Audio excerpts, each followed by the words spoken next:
넬카! 여러분 안녕하십니까? 이판사판 스포츠 토크 이광용의 넬카3 샤신 레드 블루와 함께하는 축구 이야기 시간입니다. 야! 도저히 참을 수가 없다. 자, 하나 먹고. 오늘 넬카 축구 이야기가 할 이야기 공개하도록 하겠습니다. 매 시즌마다 유럽 축구 팬들을 설레게 하는 기간이 있잖아요. 특히 지금이 한창 또 2020-2021 시즌 유럽 축구 이적 시장 진행되고 있지 않습니까? 여러분들이 방송 보실 때쯤에도 열흘 이상 이제 기간이 남은 상황인데 1월 이적 시장에 대한 이야기를 오늘 넬카 축구 이야기에서 해볼까 합니다. 류블루에게 1월 이적 시장이란? 뭐 축구 기자들한테는 국내 축구는 끝나고 해외 축구가 활발한 시간인데 잠을 못 자게 하는 날들이 계속되죠. 근데 잠을 상당히 잘 주무신 것 같아요. 그런 느낌이 들죠. 제가 최근에는 그런 매체에 있지 않기 때문에 이게 빨리빨리 대응하는 매체에 있지 않기 때문에 잠을 좀 자는데 아침에 일어나면 깜짝깜짝 놀라고 해요. 예전에는 그랬다는 거예요. 네. 예전에는 뭐 이적 시장 마지막 날은 밤새우고 이랬으니까요. 근데 요즘 만약에 그 대응해야 되는 매체라 할지라도 요즘은 좀 주무셔도 될 것 같아요. 올해는 진짜 별게 없으니까. 네, 없더라고요. 자, 레드제민에게 1월 이적 시장이란? 1월 이적 시장이란 없어져야 되는 시장이다. 왜요? 아니 왜 없어져야 됩니까? 시즌 시작하기 전에 팀을 만들어가지고 8개월, 9개월짜리 시즌을 쭉 가는데 지금 1월 이적 시장의 중간에 너무 큰 변화가 생길 가능성이 있잖아요. 그러면은 그건 굉장히 불공평해질 수 있는 소지가 굉장히 다분하다고 생각을 해요. 기회는 사실 그리고 모든 팀에게 열려 있잖아요. 그렇죠. 그런데. 그럼에도 불구하고 단순히 요이 땅 해서 시작했는데 올 시즌 중간쯤 갔는데 이거 아닌 것 같은데? 야 공격수 필요해 공격수. 야 저기 리버풀에서 페르난도 토레스라는 애 있다. 사와. 이게 뭐예요? 너무 돈질이잖아요. 돈질. 그러니까 돈으로 뭔가 답을 바꾸는 그렇죠. 좀 아니 자본주의자께서 이런 말씀하시는 겁니까? 아니 그러니까 시장을 이미 말씀하시면서 1월 이적 시장은 부도덕한 아니요, 제가 걸로 이제 지금. 레드가 워낙에 이런 유머 코드나 이런 거에 제가 점점 감탄하고 있어서 제가 옹호를 하나 해드리면 이런 것 같아요. 자본주의자지만 이분은 그 대신 공정주의자이기도 합니다. 근데 자본주의 원래 불공정한 건데 선수를 팔아서 우리 구단을 운영을 하는 클럽이다라고 하는 데는 당연한 거긴 뭐 1년 365일 24시간 연중 무휴로 그냥 선수를 팔고 싶겠죠.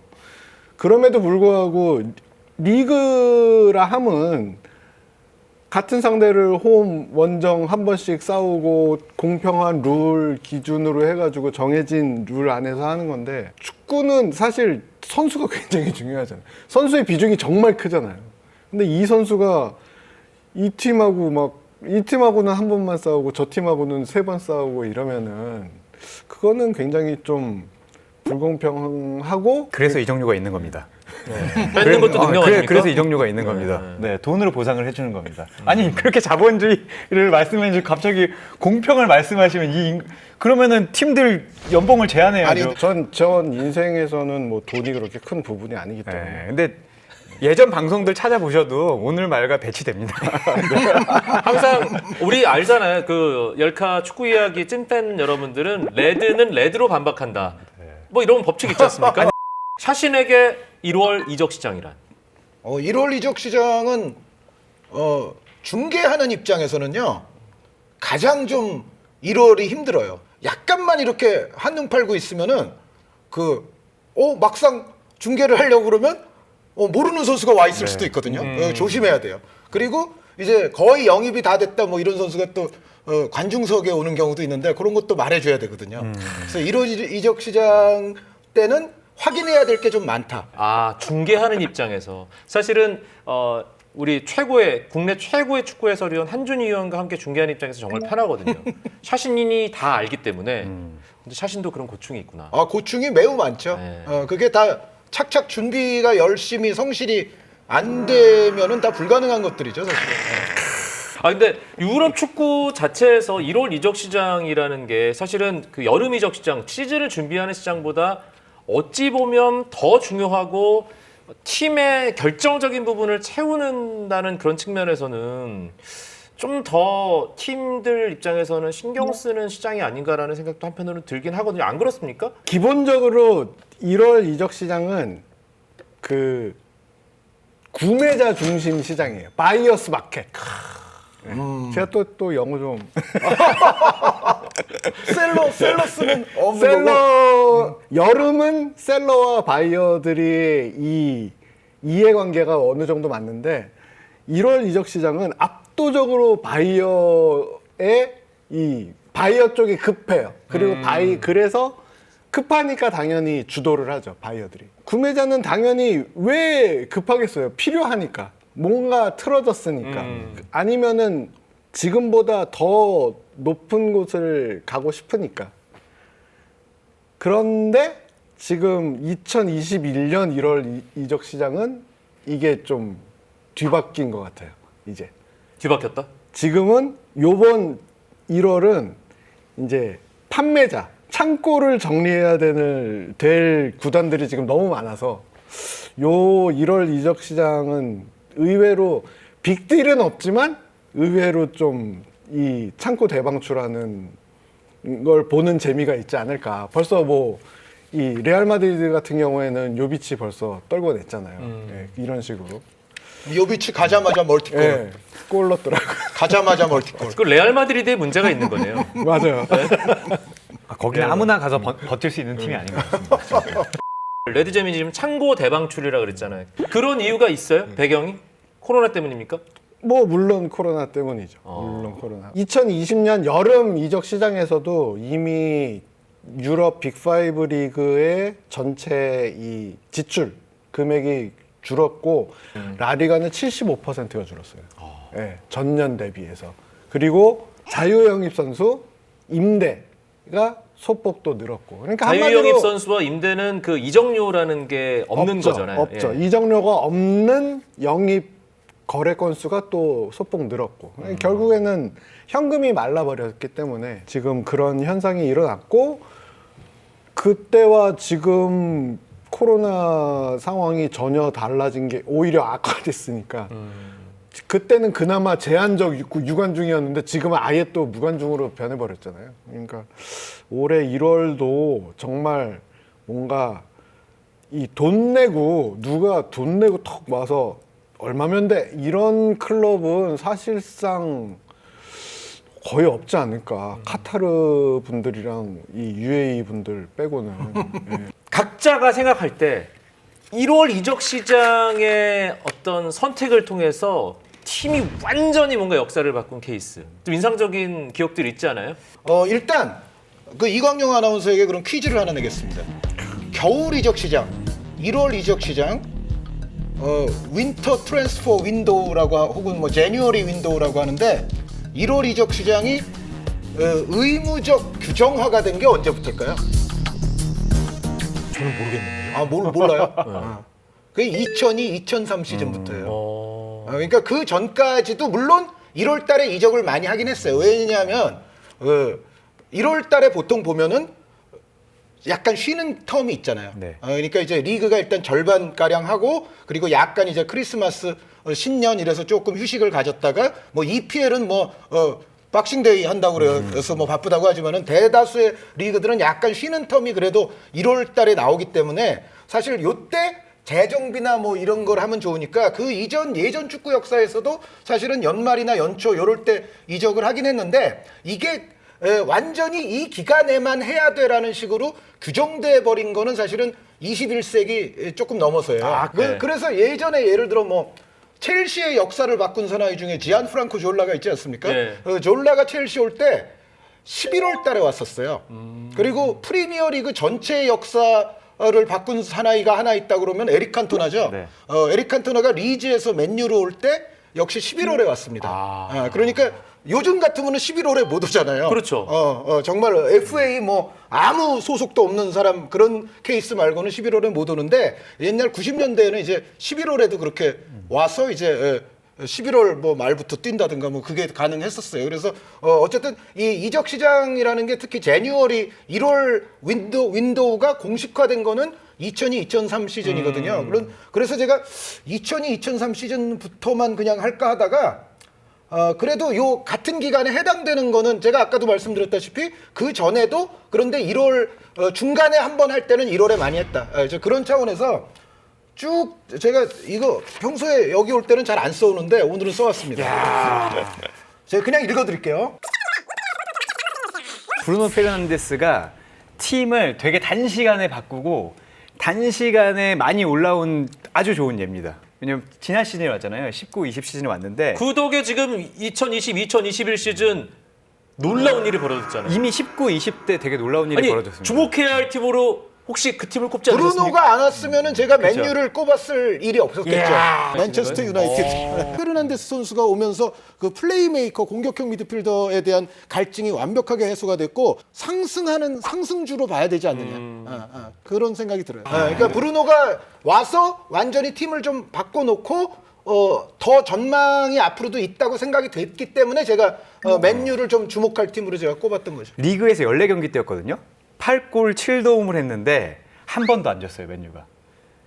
브루노 페르난데스 올 때 7위였는데 지난 시즌에 끝날 때 3위로 마감했고 기록을 보니까 9승 5무입니다. 리그에서. 그러니까 7위 하던 팀이 그냥 계속 지고 뭐 어이구 쉬리 말고 7위 하던 팀인데 7위가 네, 죄송합니다. 쉬리야 너 아니야. 네, 죄송합니다. 7위다 7위. 네. 7위야. 조용히 해. 공격형 미드필더의 자리에서 팀을 이렇게 빨리 바꿔놓고 올 시즌은 더 잘하고 있잖아요. 그런 거 봤을 때 진짜 선수가 하나 바뀌면 팀이 바뀔 수도 있구나 이런 생각이 들었고 아주 최근에는 약간 별로예요. 그죠, 아주 최근에는 별로죠. 약간 조금 이제 좀 체력적 한계 네. 내지는 뭐 그런 게 좀 오는 것 같은데. 엘링 홀란드도 지난 시즌에 똑같이 왔는데 리그 15경기에서 11승 4패거든요. 근데 이 팀도 순위가 홀란드 왔을 때 4위였는데 어쨌든 2위로 올라갑니다. 그리고 홀란드는 뭐 지금까지 엄청 잘하고 있으니까. 그 지난 시즌 반 시즌 그리고 지금 현재 진행되고 있는 이번 시즌 그러니까 한 1년 뛴 거잖아요. 도르트문트에서 35경기 몇 골일까요? 35경기 뛰었거든요. 35경기 40골 정도 넣지 않았습니까?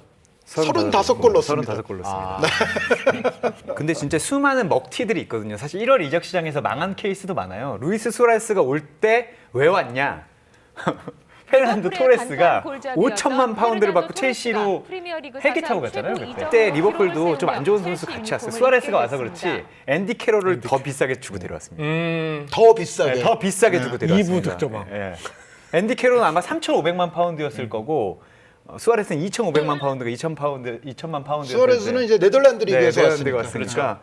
근데 수아레스는 정말 엄청나게 성공했지만 첼시 팬들에게 또 토레스는 조금 아픈 기억이죠. 많이 아프지 않아요? 네.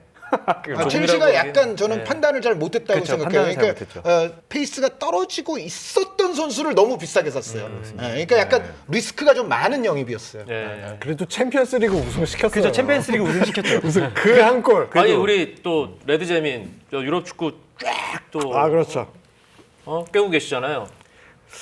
뭐 굉장히 많은데 마티아스 잠머 생각해보니까 잠머가 최고인 것 같아요. 왜냐하면은 잠머는 겨울에 와서 마지막을 정말 불나방처럼 전 세계 원톱을 빡빡빡 찍고 바로 은퇴했어요. 왜냐하면은 분데스리가 우승했죠, 유로 우승했죠, 발롱도르 우승했, 챔스 우승하고 발롱도르 받고 무릎인가 허리가 나가서 좀 빨리 은퇴했죠. 그 챔피언스리그 결승전에서 우승한 다음 시즌 3경기 뛰고 은퇴했어요. 2019, 2020 시즌의 1월 이적 시장까지는 진짜 팀의 운명을 바꾸는 정말 큰 굵직한 영입들이 있었잖아요. 그렇잖아요. 그렇죠. 근데 올해는 없네요.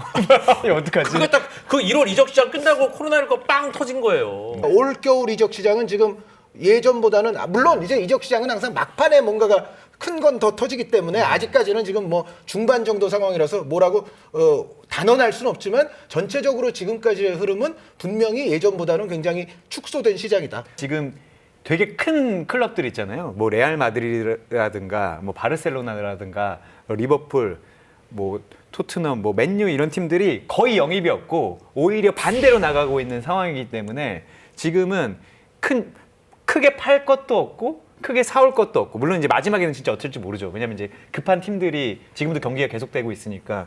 근데 지금은 올해는 정말 이 겨울 이적 시장이 시작된 이후로 정례화된 이후로 가장 마른 시장이 아닌가. 그러니까 지금 여기 팀 로고만 봐도 뭔가 굵직한 영입을 한 팀의 빅클럽.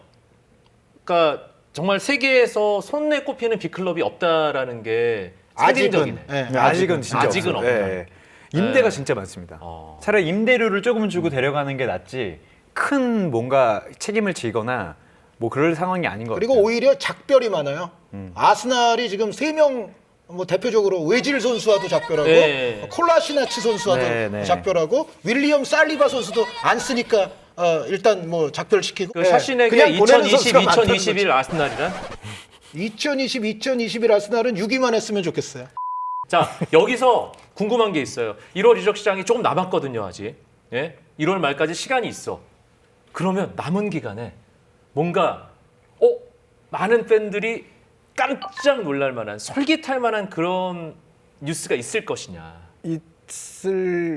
있을 것 같은데 전 세계적 유럽 전체로 봐서는 없을 것 같고 우리한테는 있었으면 좋겠는 야, 우리한테 드디어 나왔어. 사실 2021년 1월 이적 시장에서 제일 초미의 관심사는 이강인이죠. 우리 한국 축구 팬들한테는 지금 재계약 관련, 구단 관련, 감독 관련 뭐 좋은 얘기가 하나도 나오지 않고 있기 때문에 거의 이 떠나는 게 확실시 되는 상황에서 가장 최근 경기도 또 서브 그렇죠. 후반에 나왔잖아요. 예. 예. 굉장히 그 안에서 이제 정치 싸움에 휘말리는 듯한 그 모습을 보이고 선수 측도 이 재계약을 거부하고 있기 때문에 지금 당장 무조건 뛰어야 되는 상황인데 지금 그걸 못 하고 있기 때문에 최대한 빨리 뛸 수 있는 팀으로 가는 게 옳은 현명한 선택이고 지금 기회가 왔으니 좀 가서 뛰면서 행복해하는 모습을 좀 보고 싶은 거죠. 자, 여기서 우리 또 유럽 축구 시작하기 전에 우리 강인이는 걱정하지 않아도 된다라고 말씀을 그러니까 우리가 이런 표현 쓰잖아요. 거보를 내딛는다. 이제는 나오는 그거는 전혀 문제가 아니에요. 주력, 전술적 핵심으로 활약을 할 텐데 거의 38번 나온다고 해도 과언이 아니라고 저는 생각해요. 기억력 좋나요? 제가 진행하는 방송입니다. 이게. 그래도 나보다 젊어요. 기억력 좋아요. 제가 형보다 젊은 건 예전에도 젊었고 지금도 젊어요. 근데 아니 이게 사실은 샤신도 예측하기 힘든 여러 가지 상황들이 있는 계속 그게 또 진행되는. 저는 일단 시즌 스타트가 이강인 선수 좋았었죠. 네. 그 사실이죠. 지금도 이강인 선수가 기용되면 발렌시아 다른 동료들이 못하는 플레이를 해요. 그러니까 뭐 기회를 좀 못 얻는다 말씀하셨지만 기회를 영 못 얻는 건 아니고 그래도 요즘도 나오기는 하잖아요. 그런데 나올 때 보면 분명히 멋진 플레이가 있습니다. 그리고 그 플레이는 발렌시아의 다른 선수들은 못하는 플레이입니다. 그래서 저는 사실은 요즘 그라시아 감독의 판단에 저는 이게 뭐 우리나라 선수라서가 아니라 발렌시아가 지금 좋지도 않잖아요. 지금 시즌 굉장히 지금 어려운 시즌 아닙니까? 저 같으면은 이강인 선수를 뭔가 잘 쓸 수 있는 방책을 좀 만들어 보려고 할 것 같아요. 물론 이강인 선수가 뭐 리오넬 메시도 아니고 크리스티아노 호날두도 아니지만 그럼에도 불구하고 이강인 선수가 들어갔을 때 그래도 발렌시아가 조금 더 유연하게 볼이 잘 돌고 사실 그렇습니다. 그라시아 감독이 좋아하는 플레이는 제가 봤을 때는 약간 우당탕탕하는 플레이 같은데 그 우당탕탕 같은 확률 낮은 플레이로 발렌시아가 얼마나 좋은 성적을 지금 낼 수 있을지 저는 의문이거든요. 그래서 후반전에 예를 들어 우당탕탕으로 간다 하더라도 적어도 이강인 선수를 선발로 좀 자주 쓰면서 전반전에는 그래도 최대한 좀 유연한 플레이로서 뭔가 점유도 조금 늘리고 이런 걸 가져온 다음에 나중에 한 이제 65분 넘어서 이강인 선수는 체력 떨어지고 그때 이제 다른 선수 들어가서 뭐 우당탕탕 해서 뭔가 골을 더 노리고 그거는 그렇게 한다면은 제가 이해를 하겠는데 이강인 선수를 애초부터 출전을 안 시키는 그런 경기들은 저는 사실 조금 이해가 안 가요. 근데 제가 볼 때 끝났어. 일단 떠나야 돼. 떠나야 되지 않습니까? 어떻게 보세요? 제 생각에는 떠나면 좋겠죠, 당연히. 그라시아 감독이 이강인 선수를 제대로 활용하는 방법을 모르는지 아니면은 알아도 외면하는지 뭐 이제 모르겠지만 어쨌든 뭔가 지금 감독하고도 궁합이 잘 안 맞고 게다가 발렌시아가 그럼 뭐 지금 감독을 매우 뭐 신뢰하느냐 그것도 아니고 사실은 구단과 감독 사이에도 지금 굉장히 이미 골이 깊게 벌어져 뉴스가 있고 여러 개 나왔잖아요. 예, 그리고 발렌시아가 뭐 언제 다시 한번 감독 바꾸면서 또 흔들지 모르고 뭔가 지금 발렌시아라는 팀 자체가 발렌시아 우리 사실 전통적인 매니아 분들이 좀 계세요 한국에도. 아까 2000년대 초반에 어마어마한 팀이었잖아요. 그럼에도 불구하고 저는 당분간은 이 발렌시아가 그렇게 희망적인 클럽이 아니다. 떠나야 된다. 예, 떠나야 되는데 예. 근데 이제 여기서 한마디만 하자면 그 이강인 선수가 그런데 무조건 떠나야 된다고 생각해서 또 너무 무리한 곳으로 가려고 한다든가 예를 들면? 전술적으로 이강인 선수가 뛰기에 적합지 않은 팀이라든가 아니면 경쟁자가 너무 많고 그 경쟁자들이 예를 들어 이강인 선수보다 현재까지 보여준 게 더 많은 선수들이 다수 포진한 그런 곳으로는 저는 너무 무리해서 나가지는 않았으면 좋겠고 그 얼마 전에 있었던 뉴스 중에 사실은 저는 이거 진짜였으면 좋겠다라고 생각한 뉴스가 하나는 있었어요. 소시에다드 이강인에게 관심 그런 게 한 번 나왔었거든요. 저는 소시에다드 정도면 딱 좋다고 생각해요. 예, 우리 또 컨설팅 방송 한번 했었잖아요. 근데 이강인 선수가 그런 측면에서 저는 되게 거친 데 가야 된다고 생각을 하는데 프랑스 나온다, 프랑스. 마르세유하고 니스 정도. 니스. 디승전불. 그때 불알람 우리 류블루는 계속해서 프랑스 팀 얘기를 했었는데 네. 지금 어떻습니까? 지금 이강인 어느 팀으로 가야 됩니까? 여전히 프랑스 리그입니까?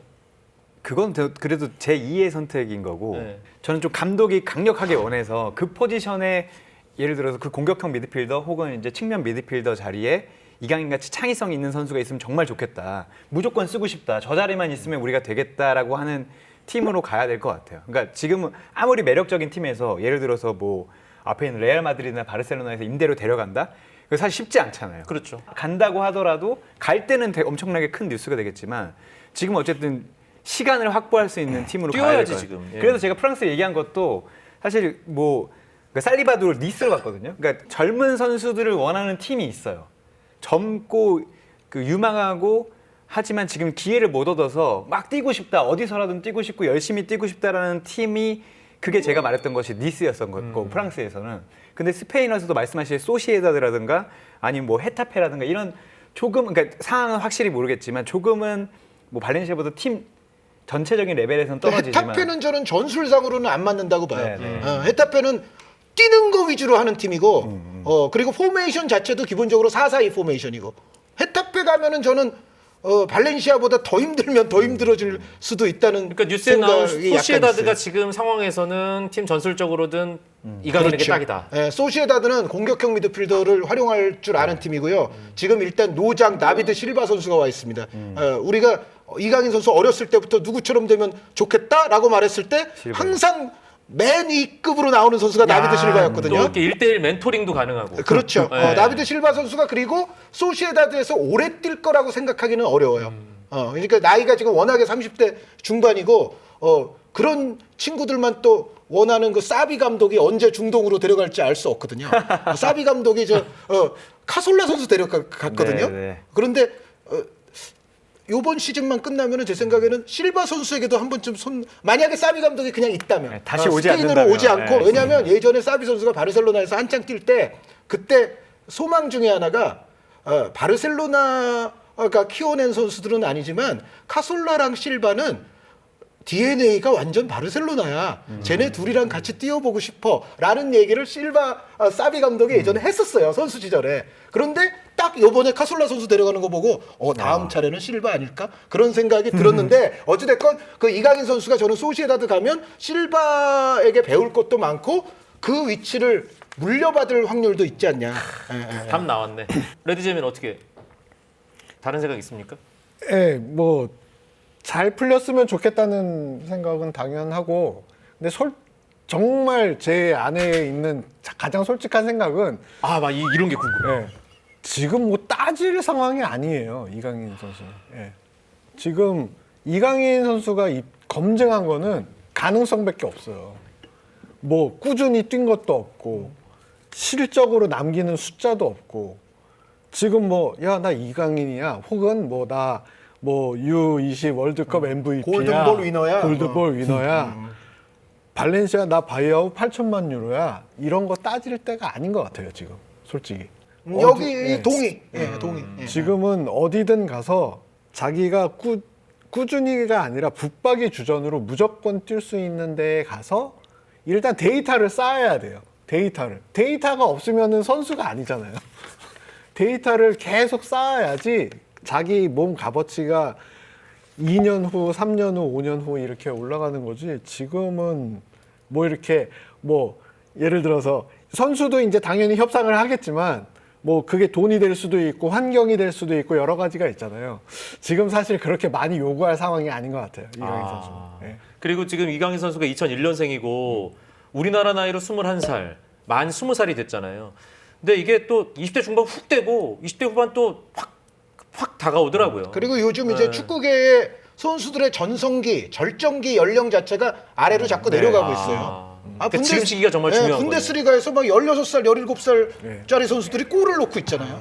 최연소 골 기록이 요즘 몇 달 지나면 막 갈아치워지고 그런 판이에요. 그래서 조금 냉정한 말씀 같지만 저도 동의. 그러니까 20세에 지금 사실 뭐 여기 탑 트랜스퍼에 오를 정도의 선수들도 지금 많은 판인데 이강인 선수도 하루속히 지금 꾸준한 출장을 해야 되거든요. 그거에 만약 뭐 잘 부합하는 팀이 있다 하면 그 팀이 뭐 작은 팀이고 뭐 구석에 있는 팀이고 따질 이유가 없어요 지금은. 알겠습니다.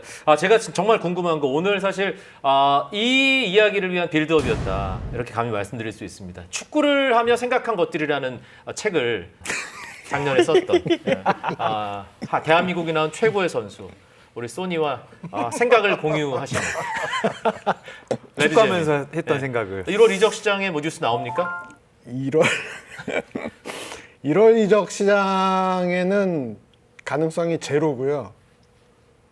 아니다. 1월 이적 시장 가능성은 마이너스고요.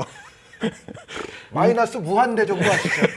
마이너스고 뭔가 오피셜로 느껴지는데. 2021년 여름 이적 시장도 제가 보기에는 맥시멈 제로? 1%는 해주세요. 1% 해야지. 한 0.7% 정도. 네. 많이 쓰셨네요. 근데 사실 또 이렇게 손흥민 선수 지금 나이나 퍼포먼스를 봤을 때 뭔가 또 한 번 정말 챔피언스리그 우승에 근접한 팀으로 가기에는 지금이 딱 타이밍은 아닌가요? 근데 너무 비싸지다 보니까 갈 데가 없어요. 그러니까 사실 이강인 선수는 바라는 팀이 있을 수 있잖아요. 임대라도 이제 못 뛰는데 와라. 우리가 뭐 조건 어느 정도 해줄게. 말씀하신 대로 네가 지금 그걸 따질 때 아니지 않냐. 근데 손흥민한테는 그렇게 얘기할 수가 없잖아요. 토트넘도 그러니까 당연히 재계약해가지고 보내더라도 이적료를 주고 받고 보내야 되는 거고. 근데 움직일 수 있는 팀들이 손흥민 정도 수준이 되면 이제 아래로 움직일 수 없고 무조건 위로 가야 되는데 위에 있는 팀들은 지금 또 이제 꽉 차 있는 거예요. 그러니까 사실 누가 움직여야 예를 들어서 뭐 토레스가 나가야 수아레스가 들어오는데 그러면 심지어 지금 뭐 팬들이 이제 행복해로 돌리고 저 같은 사람도 여기 가면 좋겠다 하는 팀들이 과연 누구를 보내고 손흥민을 데려올 것인가 정말 쉽지가 않더라고요. 손흥민이 이제 딱 그 정도인 것 같아요. 엄청나게 큰 선수가 움직이거나 아니면 이 선수가 뭔가 큰 일이 일어나거나 큰 돈을 벌지 않는 이상은 손흥민을 뭐 1,000억 줄게 가자 이럴 수 있는 팀은 정말 쉽지 않은 것 같아요. 손흥민 선수보다 지금 확연히 퍼포먼스가 좋은 공격수가 전 세계에 몇 명 안 돼요. 예를 들어 한 명 확실한 선수는 로베르트 레반도프스키 선수예요. 예. 워낙에 올 시즌도 엄청난 골을 넣고 있고 뭐 영향력을 발산하고 있기 때문에 레반도프스키 선수는 확실하고 뭐 모르겠어요. 뭐 홀란드 선수 몇 명 안 될 거예요. 손흥민 선수보다 정말로 확연히 위다라고 말할 수 있는 선수가 몸값으로 보나 지금의 퍼포먼스로 보나 몇 명 안 돼요. 그 정도로 거대한 선수예요. 거대한 선수예요. 그 정도로 거대한 선수라서 현실적으로 말씀드리자면 저도 레드 이야기에 또 동의할 수밖에 없어요. 그러니까 지금 코로나가 아니라도 이게 한두 푼이 아닌 몸값이 이미 돼 있는 초거물 초대형 세계적인 슈퍼스타 손흥민이거든요. 그런데 이 선수가 지금 상황에서 과연 쉽게 이동이 가능한가? 정말 아까 말하신 카타르랑 아랍에미리트가 미친 척하고 뭐 그런 시츄에이션이 아니라면, 그러니까 예를 들어 그 파리 생제르맹이 네이마르 데려오고 곧바로 또 음바페를 또 데려오고 막 그게 사실 일반적으로 우리가 상상할 수 있는 시츄에이션이 아니거든요. 거기에 그러면, 이제 또 예. 하나는 손흥민 선수의 계약 기간이 이강인 선수는 1년 6개월이거든요. 앞으로 손흥민 선수는 2년 6개월이에요. 네. 그래서 토트넘과도 지금 뭐 재계약 얘기가 뭐 되고 있다고 뭐 하루가 멀다 하고 뉴스에 나오지만 어떻게 보면 재계약조차도 지금 당장 사인할 필요는 없는 시점이에요. 2년 6개월이면 아직도 충분히 얘기 더 하고 뭐 올 시즌 끝났을 때쯤 사실 뭐 결론이 나도 되거든요. 그래서 손흥민 선수는 모든 걸 고려할 때는 물론 이광용 아나운서 얘기한 그리고 일부 팬들이 지금 바라시는 그거는 제가 잘 알고 있어요. 뭐냐면 손흥민 선수도 정말 우리나라 이제 뭐 아시아 뭐 역사상 최고 선수라고 해도 과언이 아닌데 이럴 때 한번 정말 세계사적으로 유명한 클럽에 한번 가서 진짜 세계 축구 역사에 남는 삐까뻔쩍한 팀에 한번 딱 가서 뛰는 모습 보고 싶다. 왜 레알 마드리드라고 말씀 못 하세요? 아니 제가 이렇게 말하면 거기에 가장 대표는 레알 아닙니까? 예. 챔피언스 리그의 역사는 곧 레알의 역사다라고 할 정도로 레알은 뭐 제가 지금 말한 카테고리에 가장 윗자리에 속하는 팀인데 예를 들어 뭐 레알에 가서 뛴다. 그 모습 보고 싶다. 그런 팬분들의 심정을 이해하죠. 저도 이해하는데 근데 과연 그게 그 일이 실제로 일어날 것인가는 지금 매우 그거는 쉬운 지금 환경은 아니다. 그런데 저는 요 얘기는 이제 하나 추가하는 건 뭐냐면 제가 레알 관계자면요 어떻게든 손흥민 선수에게 한번 접근은 해볼 것 같아요. 왜냐하면 레알 마드리드의 현재 상황은 아자르 선수가 도대체 이 선수가 언제쯤 아자르로 돌아올지 미지수인 상황이고 비니시우스, 호드리고, 바스케스, 아센시오는 그 누가 나온들 손흥민 선수의 현재 클래스에는 훨씬 못 미쳐요. 그러면은 측면 공격 자원 지금 손흥민 정도 자원이면 제 생각에는 제가 레알 관계자다? 그러면은 저는 가격이 불가능하든 뭐가 됐든 간에 손흥민 선수에게 일단 손짓은 한번 해볼 것 같아요. 저 같으면. 그래서 제가 세 가지를 핀포인트로 일단 첫 번째는 토트넘이 손흥민 선수에게 재계약을 뭐 제안을 하면서 팀 내 최고 그 주급인 20만 파운드를 뭐 파격적으로 제안하고 있다라고 해서 이제 국내 이제 보도되는 내용들을 보면은 대단하다라고 하는데 그거 전혀 대단한 거 아니에요. 선수 입장에서는 그 20만 파운드 절대 받으면 안 돼요. 왜냐하면 훨씬 더 받을 수 있어요. 예. 지금 손흥민 선수 측에서 손흥민 선수가 아니라 손흥민 선수 측에서 볼 때 손흥민이 뭐 스털링, 외질 뭐 이런 선수보다 덜 받을 이유가 없거든요. 그거는 30만 파운드 무조건 지금 주급에서 100% 가야 돼요. 그게 더블링. 예.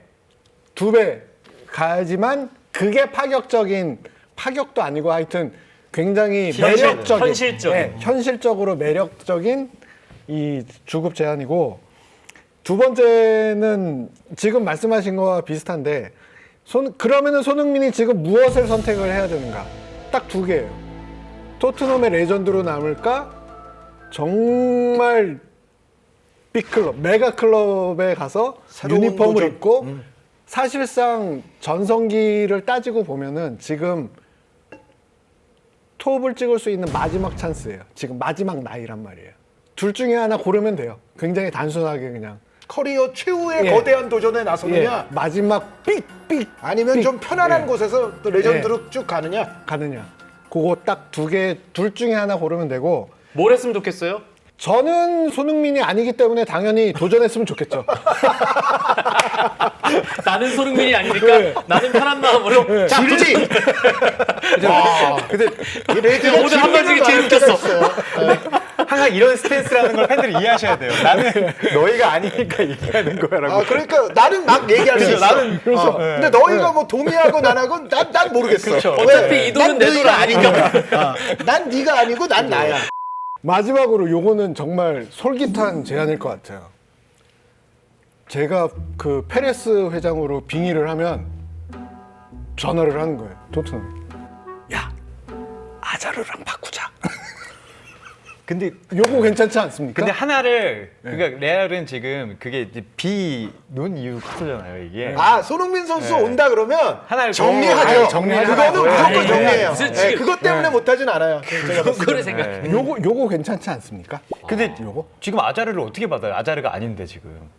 해저드를 그럼에도 불구하고 아자르는 프리미어 리그에서는 일단 플레이어 오브 더 이어를 확실하게 검증되었던 선수이기 때문에 미국 최고의 선수였죠. 예, 그리고 그때. 레알로 가서 뭐 여러 가지 잡음이 나왔지만 결국에는 몸 상태만 다시 올라오면 되는데 런던에 오면은 마드리드보다 뭐 놀 것도 없고 그러면은 축구에 더 집중할 수 있거든요. 먹을 것도 좀 없겠죠. 먹을 거 없죠. 아니 근데 그 최근에 유혹도 요즘에도 그 옛날 얘기가 제일 재밌잖아요. 그때 못했던 얘기. 첼시 동료들이 아자르가 얼마나 훈련을 열심히 안 했는지 계속해서 말하고 있기 때문에 그걸 들은 이상 다시 데려온다고 될 것 같진 않아요. 거기에 플러스 마드리드에서는 먹기까지 그치, 먹기까지 했으니까. 하지만 지금 토트넘의 보스가 무리뉴 아닙니까? 옛날에 그 악연 또 풀어야 되잖아요. 그러니까 더 안 데리고 오겠죠. 그러니까 옛날에 저는 악연. 오히려 안 풀으니까 풀어야죠. 모든 게 다 안 맞는데 어떻게 그걸 얘기를 하는데 실현 가능성은 얘기를 하면 할수록 더 멀어지는 정말 마이너스로 가고 있어요. 방금 레드잼인의 의견은 옐카의 공식 입장과는 1도 상관없다는 거. 예. 아, 다른 패널들의 정중하게 입장과도 말씀- 상관없다는 예, 좀 예, 샤신과 류블루도 선을 그었습니다. 지금. 예, 죄송합니다. 제가 정말 정중하게 예, 사과드릴게요. 옐카 한 줄 요약하겠습니다. 류블루부터. 이번 겨울을 잘 나고 손흥민과 이강인 모두 아름다운 곳으로 갔으면 좋겠습니다. 이번 겨울에 안 될 것 같아요. 예. 예, 레드잼이. 손흥민 선수는 뭐 지금 잘 나가니까 알아서 잘 하시고 그 이강인 선수에게 뭐 한마디 해주고 싶은 얘기는 이제 축구 선수와 택시는 공통점이 있죠. 달려야 합니다. 달려야지만 존재 가치가 있어요. 돈도 벌고. 그러니까 꼭 빠른 시일 내에 달리면서 행복한 곳을 찾았으면 좋겠어요. 그럼 오늘 타이틀은 강인아 택시가 되어라. 택시는 멈춰도 미터기는 올라갑니다. 손님을 태운 상황에서. 아 그렇죠. 손님만 타고 있다면. 네, 그렇습니다. 제가 하려던 한 줄 요약이 레드하고 너무 유사합니다. 일단 손흥민 선수는 마음 가는 대로 하십시오. 네. 거대한 도전의 마지막으로 한번 나서든지 아니면 토트넘에서 더 행복한 생활을 영위하든지 마음 가시는 대로 하면 됩니다. 손흥민 선수는 마음대로 하시면 되고요. 이강인 선수는 이제는 정말 좀 냉정해져야 될 때가 왔고 어떻게 보면 자기 자신에 대해서조차도 조금 더 냉정한 지금 판단을 해야 됩니다. 그러니까 객관적인 판단 그런 부분들이 분명히 이제 팀을 찾는 데 있어서도 저는 중요하다고 보고 뭐 레드 의견과 비슷합니다. 이강인 선수는 지금은 정말 뛰어야만 하고 뛰는 속에서 뭔가 더 평가를 받을 수가 있어야 되는데 지금 이런 상황은 사실은 계속 그 골든볼 위너 이후에 뭔가 특별한 평가가 여기서 추가되질 못하고 있기 때문에 냉정한 단안을 지금 내려야 한다. 이강인 선수는. 네, 저도 그렇게 생각합니다. 네. 지금 손흥민 선수, 이강인 선수 얘기하는데 샤신의 대비되는 표정이 참 인상적입니다. 아, 손흥민 그렇습니까? 선수 마음대로 하세요. 이 표정에서 갑자기 이강인 선수 지금 가만히 있으면 큰일 납니다. 약간 이런 느낌. 네. 하여튼 이 한 줄 요약을 끝으로 오늘 축구 이야기 마무리하도록 하겠습니다. 여전히 우리에게 멋진 이야기를 들려주시는 세 분 샤신, 레드재민, 류블리였습니다. 고맙습니다.